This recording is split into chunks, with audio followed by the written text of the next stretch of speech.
sa isang bayan sa Misamis Occidental sa Mindanao dahil sa balitang meron daw gumagala na bigla na lang nananaga. Miyembro raw ito ng kulto. Fake news ba ito o totoo? Ang mga bata, maaga nilang pinapauwi sa mga bahay. Kalat kasi rito ngayon ang balita na may mga miyembro raw ng kulto na paggala-gala at bigla na lang nananaga.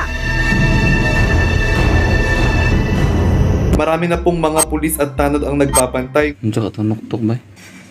Pasimulag na lang yun. Agoy. Na. Dok na kayo. Sinok-tok daw ba? Hindi na nagpanuktok. Kaya ito.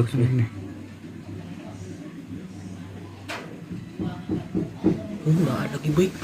Nagay ka panok-tok ba? Bahala. Ay, alit na din ba? Kasi diyan ka noktok niya. Siguro na nagbago na kulto ba? Sini kulto sa ubos. Ta, tanawon ba? No. Uy, ang tao uy, tabla. Nakurong na mo to ano. Namo kay noktok gid. Namo rin. Sa lugar na. Sugday kinang Be. Kau na be? gabinuang mo. Be. Ay, babani ko pa. Be. Yarat.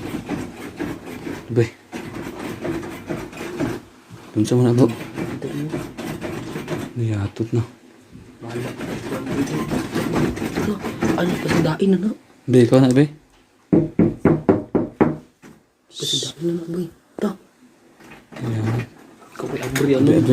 Adrian na to.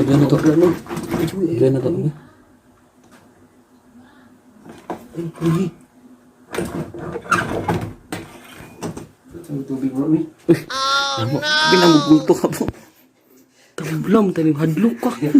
Pandamay mo na to. Kulbahan mo siya mo ba? Binamugulto ka. Naripang mag-uwi tubig. Naripang mag tubig. Hadlok ka. Hadlok kayo mo siya mo. So may pandamay mo na mga nagsakasa. Ano, nanuktok mo ka na Silpe mo. mo nito. Nag-vlog mo na. Ano, wala kayo tubig dyan. Ano, ang magandang tubig. sa buka na bata na kulbaan eh. Binamugulto ba? Ito.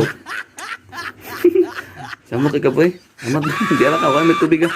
Di ala ka tubig. Tablam, tayo kulbaan kasi mo. Kulbaan ko dito. Sa buka eh. Abi na pinsay na nuktok dira. Binamugulto po. Abi na makulto. Tinuod na tayo ingon-ingon sa gawas o nakulto do. Hindi kulto. Kulto. Kung kirig mo sa tas imong kalaki ana. Sige na eh. Palungan na mo niya.